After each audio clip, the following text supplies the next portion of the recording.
Hey, Joah. Nice to meet you. How are you? Good, Mike. How are you? Yeah, very good. Where are you today? Whereabouts? I'm in Lisbon today.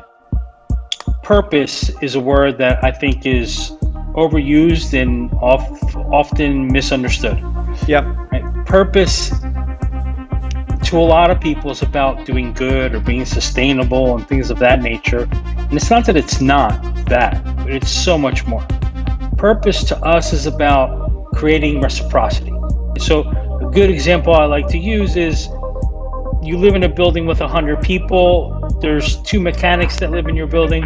The one mechanic always shovels the snow every time it snows for everyone that lives in the building. Mm-hmm. Just human behavioral biases that we have. Most people will go to the mechanic that shoveled the snow because he brought an additional value to the community over anyone else. Now, if everyone shoveled the snow, you probably all build some likability, but at Barrow we believe all brands compete against all brands. So if you all increased your point by 1, that doesn't give you an advantage. Yes, right? So absolutely.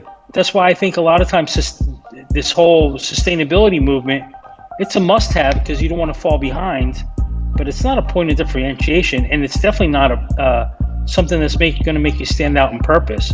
And purpose is only one of the buckets, let's say, that help drive brand equity. There's emotional, there's functional, and there's experiential.